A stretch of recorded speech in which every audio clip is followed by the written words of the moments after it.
Little Life Tales, Tiny Tales, Big Lessons। प्यारे बच्चों, हमारी आज की कहानी का नाम है दूसरों की मदद करना।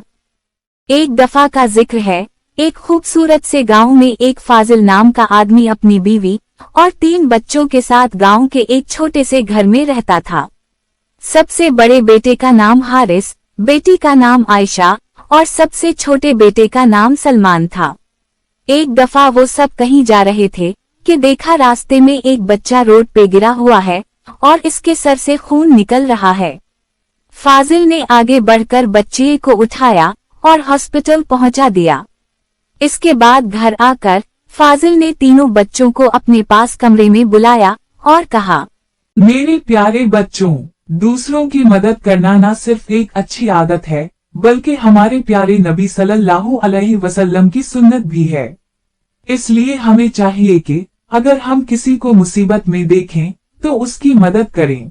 ये सुनकर तीनों बच्चे एक साथ बोले, अब्बा जान, हमें मालूम नहीं था कि दूसरों की मदद करना सुन्नत रसूल सल्लल्लाहु अलैहि वसल्लम है, मगर अब हम कोशिश करेंगे कि जब किसी को हमारी मदद की जरूरत हो तो हम इसकी मदद करें।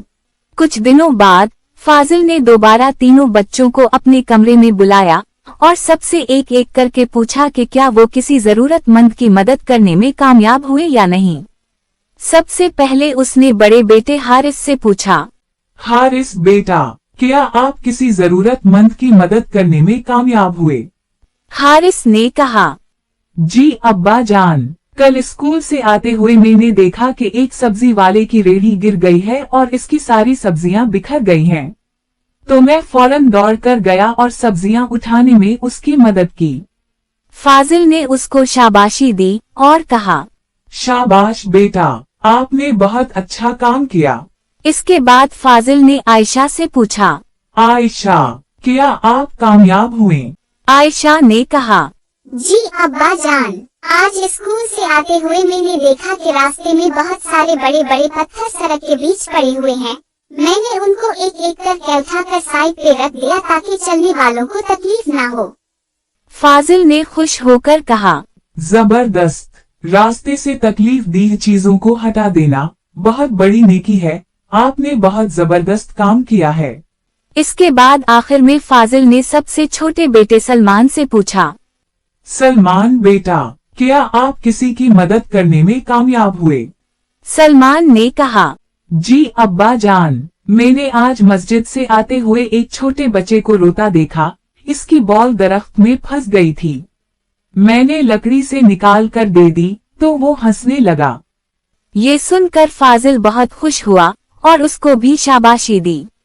इसके बाद तीनों बच्चों को मुखातिब करके कहा, मेरे प्यारे बच्चों, याद रखो जो दिल से नेकी करता है अल्लाह उसको उसका बेहतरीन बदला अता फरमाता है। तीनों बच्चे बोले, अब्बा जान, अब हम हमेशा इंशाअल्लाह दूसरों की मदद करते रहेंगे। प्यारे बच्चों, इस कहानी से हमें ये सबक मिलता है कि दूसरों की मदद करना नबी सल्लल्लाहु अलैहि वसल्लम की सुन्नत है। हमें हमेशा दूसरों के काम आना चाहिए, चाहे वो छोटा सा काम ही क्यों ना हो। प्यारे बच्चों, अगर आपको ये कहानी अच्छी लगी तो वीडियो को लाइक और कमेंट करें और अपने दोस्तों के साथ शेयर करना ना भूलें। और ऐसी अच्छी और सबक आमोज कहानियाँ मजीद सुनने के लिए हमारे चैनल को जरूर सब्सक्राइब करें और घंटी के बटन को दबाना ना भूलें ताकि हमारी आने वाली कोई भी नई वीडियो आप तक बआसानी पहुंच सके। शुक्रिया।